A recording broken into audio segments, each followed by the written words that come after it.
how real mind control works. The sum of their consciousness, who, as their general higher self, collective unconscious, is their creator, the part of their common self having the awareness of all of them and their matrix. It often gets very frustrated at the constant intervention that is required in order to keep the elements of its creation alive and operating. It gets tired of taking care of what it perceives to be irresponsible children of its thoughts.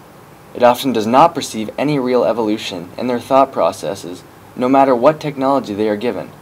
In the meantime, since it is aware of all of them at once, they influence it, and it influences them in the flow of thought that defines the creation. It finds the necessity of trying to keep them disciplined and alive a paramount task. Any human entity that has yet to be unplugged from its present collective unconscious is potentially subject to the thought directions of mass consciousness. This is the realm of real mind control. The creator in this creation, as in most low-level creations, has sadly learned to violently and strongly oppose rare human visionaries that have been the real reality beyond the matrix and have wanted to share the knowledge with others. This is because, in all cases, their teachings have been distorted by its human entities and have caused even more violence, sense of illusory superiority, and righteousness amongst their followers, and become excuses for ever greater differentiation and aggression. It knows, sadly, that in our creation, the messenger will be given far more importance and study than the message, thereby nullifying its purpose. It knows that in order to be given more creative leeway and freedom of thought, free choice, a higher matrix in creation, for example, one must relinquish control over one's entities. It knows that its entities are not yet ready to handle such high powers of thought manifestation without endangering their survival, and the survival of their universe creation. It has witnessed how its entities tried to convert high creational technological abilities that it transmitted to them for destructive purposes and warplay. In some cases, its entities even border on endangering the survivability of this whole creation, up to the point where it, as the creator of this creation, had to directly intervene on a thought-to-thought basis in order to stop their potential total destruction, in what mankind perceived to be miraculous events rapidly unfolding, and control its entities that were engaged in an illogical and perverse death wish. Its current frustrations have to do with an even more pernicious threat, its entities of their environment and sustainability in the extremely complex and fragile equilibrium that man and nature have in common. Nature is like the nurturing female complementary element of mankind.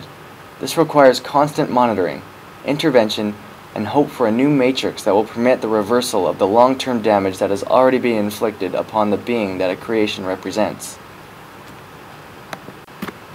It is as if mankind had turned into a cancerous cell, joyously ravishing the central organism that keeps it alive in an orgy of unlimited greed and desire, for ever-increasing and irresponsible growth. This creator dreams of a more advanced type of creation for its entities and its entire creation. As much more aware and unrestricted thought, it knows that many more advanced type of matrices exist and can be given at any time by higher level creators to lower ones such as it.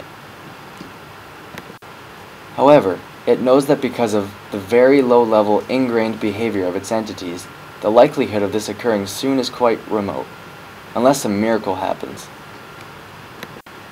Even if it creates better scenarios and more freedom of action for its entities and even a semi-perfect world, which it has tested before, they seem to reject the gift and prefer a world of violence and power play, and it waits, and waits, with extreme frustration and anger.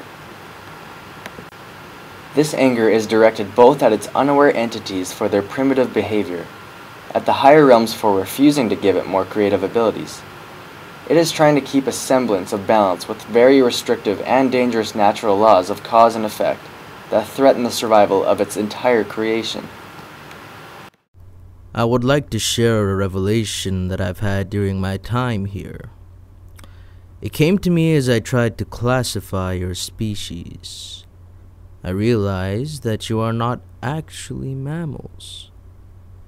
Every mammal species on this planet instinctively develops a natural equilibrium with their surrounding environment. You humans do not. You move to an area. You multiply and multiply until all natural resources are consumed. The only way you can survive is to spread to another area. There is another organism on this planet that follows the same pattern. Do you know what it is? A virus. Human beings have become a disease, a cancer of this planet, and we are the cure.